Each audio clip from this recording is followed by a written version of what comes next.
Hello, my beautiful creative friends. I'm so excited you are here today. I'm going to show you how you could take a few products that you already have in your craft room and create a beautiful mixed media project. If you are intimidated by mixed media, don't be. I'm going to be breaking it down step by step so that you can follow along and you can create with confidence. So let's get started.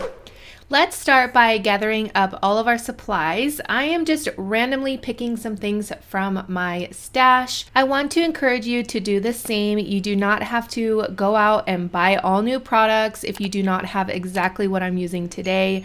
Be sure to take a look around your craft room. You'll be surprised at what things that you have that you can use for a project like this.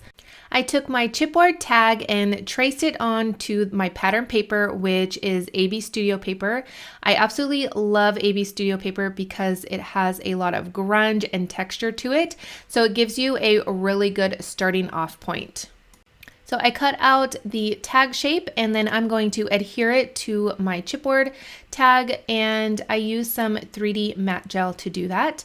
The next step is to prime your surface. In this case, I am using pattern paper, which needs to be primed, so when I'm adding all of the paint on top of it, it does not soak into the paper. I do use clear gesso to prime my paper. I am now going to add some texture using a stencil and some paper paste. You can use any sort of texture paste that you have.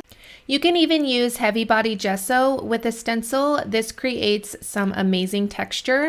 After you add the paste, you want to make sure that you let it dry completely before moving on to the next step. I am also not adding the paste all over the tag, just a little bit here and there. So the next step is to add some more texture using a stamp and some permanent ink. Using permanent ink is very important because you do not want the ink to bleed through your whole project. All right, I am going to lighten up the pattern paper with some white gesso. This is not necessary, but for the look that I was going for, I needed to lighten up a lot of that texture on the pattern paper.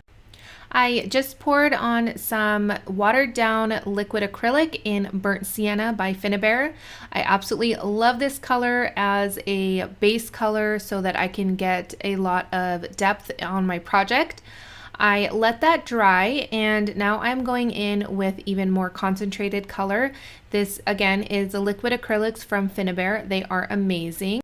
You do not have to use these specific liquid acrylics. You can use watercolors, any other type of spray that you might have in your stash.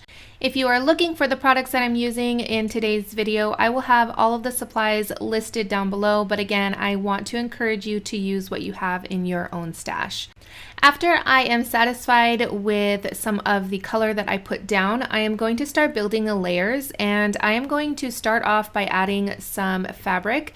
This is from the fabric pack from Finnabair, but you can use any thin cotton material that you may have. I even stamped on this material. I had done this in a previous video and it just adds even more texture and interest to the project. So I'm going to add more depth and build up all of that color on this project. You can see that I am going back and forth between adding the concentrated acrylic paint and using a spray bottle to blend out that color. I am going to start building up even more layers on this project. This project has a lot of layers, but do not be intimidated by all of the things that I'm going to be using. You can use anything that you have in your stash. The idea for this video today is so that I can help you jumpstart your creativity, get those creative juices flowing so that you can create a project on your own, in your own creative style, and that you could feel confident creating any mixed media project. You do, however, want to keep in mind your focal point and your composition. For this project, I am keeping in the center of the tag and building up all of those layers so that the focal point, it's going to be a photo with a quote on it, as you can see here. Building up all of those layers and all of the color behind the focal point is really going to make sure that that focal point is going to stand out on this project. I can give you a few tips on how to build up your composition and build up to your focal point. You are going to want to play around with different elements, pull things out. I prep everything that I want or that I think I'm going to use on my project and play around with placement and where I want to put things. Move it around. You do not have to glue things right away. Play around with it. When you are happy with it, snap a photo with your cell phone so that you can refer back to it. I do this often, probably on most of my projects.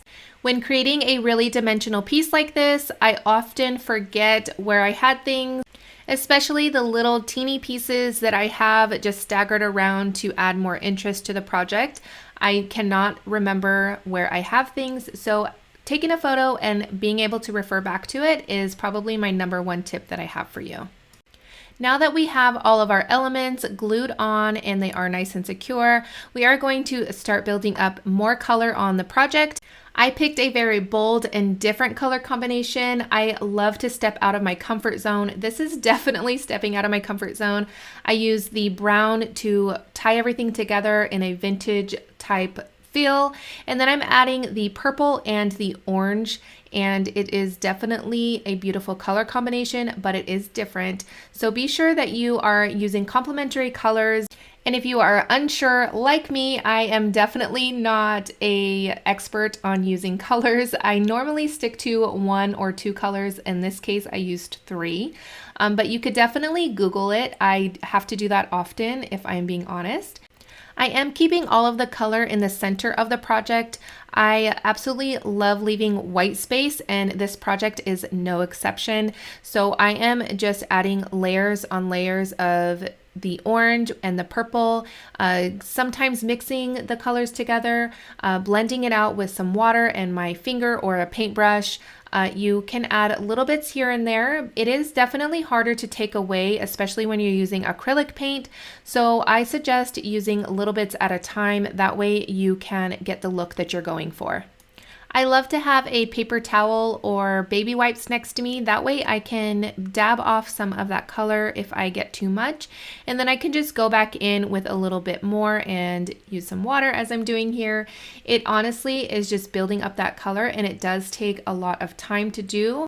It is definitely worth taking the time to add the color as you want, rather than spray the whole thing and then look at it and think to yourself that there is just way too much color. I absolutely love white space. I said this before, and I leave white space in most of my projects, and it just adds so much wow factor to a project. I hope by breaking down the process gave you the confidence so that you can create any mixed media project that you have in mind. I have so many more techniques and more inspiration to share with you, so be sure to click this playlist right here and you will see even more techniques, tips, and tricks. You do not want to miss it.